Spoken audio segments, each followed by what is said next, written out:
শুক্রবার Tripura AIDS control society ও journalist ইউনিয়নের যৌথ উদ্যোগে এইডস এবং এইডস আইন 2017 সম্বন্ধে মিডিয়া কর্মীদের নিয়ে এক সংবেদনশীলতার কর্মসূচি অনুষ্ঠিত হয় সুকান্ত একাডেমিতে।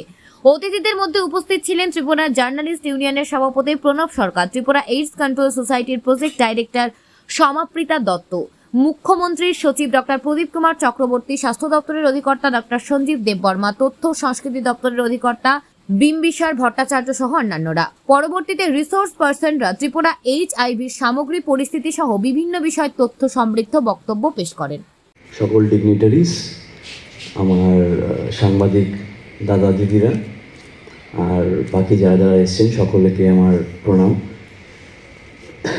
সরি, আমাদের এই সিনেমাটা আফটার ম্যাথ, যেমন সুব্রতা বললেন, আর্টিস্ট, টেকনিশিয়ান প্লাস পোস্ট প্রোডাকশনে যারা যারা ছিলেন সকলে ত্রিপুরার মাটিতে, সকলে ত্রিপুরা থেকে ছিলেন। এডিট করেছেন ত্রিপুরার এডিটার, সিনেমাটোগ্রাফি সব মিলিয়ে ত্রিপুরার লোকজনই সব এটাতে জড়িত ছিলেন। আমি অসংখ্য আনন্দিত। আমি থ্যাংক ইউ জানাতে চাই ত্রিপুরা স্টেট এইডস কন্ট্রোল সোসাইটিকে আমাকে এখানে মঞ্চে একটা অপরচুনিটি, চান্স দেওয়ার জন্যে, আপনাদের সকলকে আফটার ম্যাথ সিনেমাটা দেখানোর জন্যে। কারণ এই মঞ্চে, এই ওয়ার্কশপে এর থেকে বেটার প্লেস আর হতে পারে না আমাদের এই সিনেমাটা দেখানোর জন্যে। আর বেশি কিছু তো বলার নেই। আমাদের ত্রিপুরা ফিল্ম ফ্যাক্টরির প্রথম ডকুমেন্টারি ছিল, প্রথম ডকুমেন্টারি আমরা বানাই, few minutes, more than 30 minutes. তারপরে ডকুমেন্টারির পরে একটা শর্ট ফিল্ম, তারপরে এই আফটার ম্যাথ লং শর্ট ফিল্মটা। তো 3-4 বছর ধরে ত্রিপুরাতে নিজেদের মতো করে, নিজেদের ইনিশিয়েটিভ নিয়ে কাজ করে আমরা যা বুঝলাম সেটা হচ্ছে গিয়ে, আমাদের টিমের সবাই বুঝলো, একা আমি না, আর আপনারাও একই করবেন, যে story writer, screen play writer, cinematographer, editor, even কি অ্যাক্টর, ওয়ার্ল্ড ক্লাস কিছু কিছু ট্যালেন্ট, মানে দুর্দান্ত, সবাই খুবই ট্যালেন্টেড ত্রিপুরাতে, ইমেন্সলি ট্যালেন্টেড, ইমেন্সলি ক্যালিবার। আর এই সবাইকে নিয়ে, সব রকমের আর্টিস্টদের নিয়ে যদি মেবি সরকার, মেবি গভর্নমেন্ট বা আমাদের আইসিএ ডিপার্টমেন্ট যদি কিছু রকম একটা ইনিশিয়েটিভ বা কিছু রকম একটা পদক্ষেপ নিতে পারে, তাহলে মেবি আমাদের এখানে একটা ছোটোখাটো ইন্ডাস্ট্রি, তো ছোটোখাটো ইন্ডাস্ট্রি বা ছোটোখাটো একটা ওয়ার্ক প্লেস গড়ে উঠতে পারে। একটা ইনিশিয়েটিভ গভর্নমেন্টের দরকার, একটা ইনিশিয়েটিভ আমাদের অফিসিয়ালদের, আমাদের রেসপেক্টেড ডিগনিটারিজ সবার তরফ থেকে দরকার। তাহলে মেবি আমরা একসাথে অনেকটা এগিয়ে যেতে পারবো।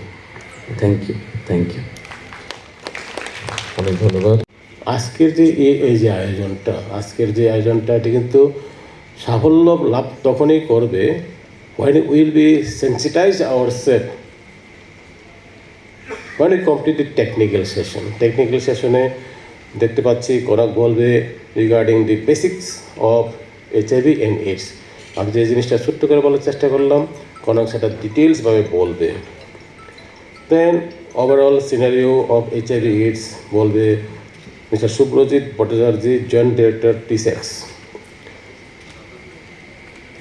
Subrajit is working for more than decades in HIV AIDS or TSEX. তো ওর থাকে ভালো scenario of our state in comparing the neighboring states, in comparing the national data. আমার মনে হয় এই জিনিসটা একটু আমাদের জানা দরকার, ও বলবে এটা। Then doctor Bishwendra Bhattacharya, principal correspondent of Times of India, ethical issues, specialized reporting. This is again very sensitive issue. Whenever we talk about briefing or making the public to know, then we have to have a clean and clear-cut idea what should be focused and what is the aim of this publication in the newspaper or letting the people to know and the benefits out of that. So far as this ask is a বিশেষ topic is concerned, HIV AIDS, এটা কিন্তু একটা বিশেষ গুরুত্বপূর্ণ দিক। Mister মানস, আমার বন্ধু, বলবে যে ethical issue, specialised reporting. he is having vast experience regarding this profession since more than 2 decades, I know. So this is his specialized subjects. আমি জানি মানস এই জিনিসটাকে he will give the due regards, and all of us will be benefited by his deliberation. I think more than that, in this inaugural session, we should not spend much time because this long list which I had mentioned just now, these are the important issues. So, আবারও আমি Tripura state AIDS control society and all the journalist organizations দুজনকেই আমার ব্যক্তিগত তরফ থেকে এবং স্বাস্থ্য ও পরিবারের কল্যাণ তরফ থেকে বিশেষভাবে আন্তরিক অভিনন্দন জানাচ্ছি। আমি আমার বাড়ি কাঞ্চনবাড়ি। আমার সাথে অনেক রকমের অত্যাচার হয়েছে, যেমন বলি আমার সাথে অনেক রকমের অত্যাচার হয়েছে, আমি সব কটা তো বলতে পারবো না। অনেক সময় যখন আমি আমার HIV আক্রান্ত হয়েছি সেটা জানতে পেরেছি, তখন আমাকে মেডিসিন খেতে দিত না আমার শ্বশুর বাড়ির লোক। আমি লুকিয়ে লুকিয়ে মেডিসিন খেতাম, আর যখনই আমি লুকিয়ে যখন মেডিসিন খেতাম তখন যদি কেউ দেখে ফেলে সেদিন আমার আর নিস্তার নেই। সেদিন একেবারে মেরে আমাকে আত্মরা বানিয়ে দিত, কেন তুমি মেডিসিন খাবে। আমার হাজব্যান্ড উনি তো HIV মানে একদম মৃত্যুসজ্জায় যাকে বলে, একদম বেডের সাথে, বেড থেকে উঠতেই পারে না আমার হাজব্যান্ড। তখন আমার শ্বশুরবাড়ির লোক বলে কি আমাদের ছেলে তখন মারা যাবে, এখন তুমি মেডিসিন খেয়ে বেঁচে থেকে কি করবে, ওর সাথে তোমাকেও মরতে হবে। কিন্তু আমি ওদের কথায় কান না দিয়ে লুকিয়ে লুকিয়ে মেডিসিন খেতাম। আমি বাপের বাড়ির নাম করে হসপিটালে যেতাম, আর কাজের নাম করে হসপিটালে যেতাম। আমার পাশেই যে একটা ছোট হেলথ সেন্টার আছে ওখানে যেতাম। এরকম করে আমি আমার শরীরের করতাম, আমার স্বাস্থ্যকে রক্ষা করতাম। আর আমি যখন প্রেগনেন্ট হই তখন প্রেগনেন্সির পরে আমি জানতে পারি যে আমার যে HIV আক্রান্ত হয়েছে। তখন থেকে আমি আমার শিশুকে, আমার ছেলে হয়েছিল, আমার ছেলেকে সবসময় আমি টেস্ট করাতাম। টেস্ট করিয়ে, আর ও এখন 1.5 বছর, ওর এখন সব কিছু টেস্ট শেষ। আমার সৌভাগ্য যে আমার ছেলে HIV হয়নি।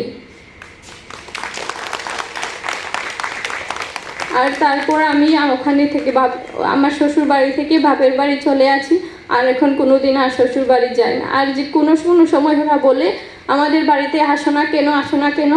এই যে কয়েকদিন আগে গিয়েছিলাম ওদের বাড়িতে, আর আমি যখন ওখানে যাই আমার সাথে এমন ব্যবহার হলো, যেমন কাজের মাসির সাথে যেরকম ব্যবহার হয়, অনেকে তো কাজের মাসির সাথেও ভালো ব্যবহার করে, আমার তো এরকমও কোনো ব্যবহার করতো না ওরা। এরকমভাবে আমি ওখানে, আর তারপর থেকে আর আমি কোনোদিন ওখানে যাই না। আমি বাড়িতে থেকে পার্লারের বিউটিশিয়ানের কোর্স করি। আমার পার্লার আছে, আমার পার্লারের সাথে 2 জন কাজ করে আমার পার্লারে। আমি 2 জনকে বেতন দিয়ে রেখেছি। আর তারপর এখন আমার পার্লার বেশ ভালোই চলছে। আমি টিউশনি করি, পার্লার চালাই, এসব করে আমার ছেলেকে দেখাশোনা করি। এরকম করে আমি আমার বাপের বাড়িতে আছি। আর বেশ কিছু বলতে পারবো না। নমস্কার সবাই।